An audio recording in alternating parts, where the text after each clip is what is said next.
So this week, President Joe Biden is visiting GM to discuss the Build Back Better plan. And this plan is been in talks to be approved the week of the 15th, which is right now. Let's get into all the latest updates. So like I said, on Wednesday of this week, Joe Biden is visiting GM's Factory Zero, which is GM's remodel of a current factory to produce their EV vehicles. So Joe Biden is going to talk about the EV tax credit, how it produces good union paying jobs. Now, obviously, Tesla is being left out of this massive $4,500 incentive that the EV tax credit will pay out for union-made vehicles, which is not Tesla. It is including the big three. So this does disproportionately help union companies, GM, Ford, and Chrysler, and leaves out that incentive from Tesla. So Nancy Pelosi, the House Speaker, said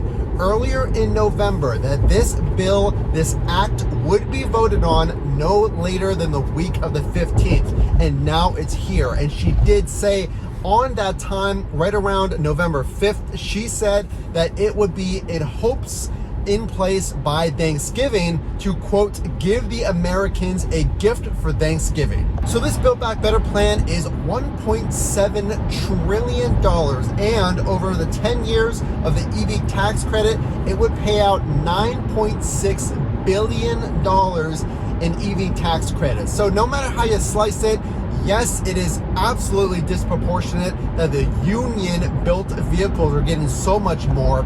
There's a massive amount of money in this push for EV vehicles. So the infrastructure plan, which is different than the Build Back Better plan, was approved earlier this month, and $7.5 billion will be going to EV chargers. So no matter how you slice it, again, the EV push is big for the Biden administration.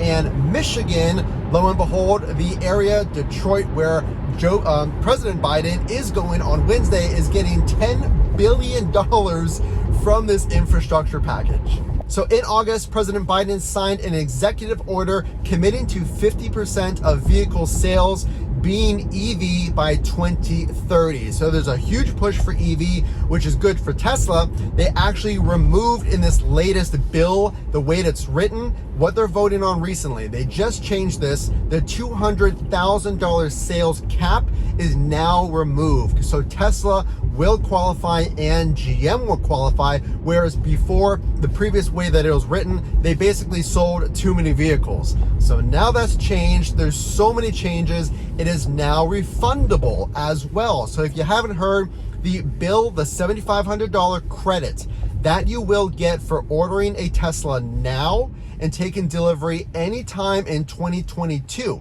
the $7,500 credit and the $500 battery bonus is refundable. So what this means is if you owe money on your taxes, that's going to go to wipe out that balance that you owe, and then you're going to get the remaining amount in the form of a check. Now this just happened, and again, Nancy Pelosi, she said at the beginning of November, we're going to try and pass this. And Joe Biden had even more confident news about this, saying that it will pass, we'll pass it in the House, and we will pass it in the Senate. So very confident words earlier in the month from the Biden administration, but the fact is we have seen a $9,000 to $10,000 increase in the Model Y since the beginning of the year. So it goes without saying that this EV tax credit, yes, it's $7,500, but the Model Y and the Model 3 have seen thousands of dollars of increase just this month.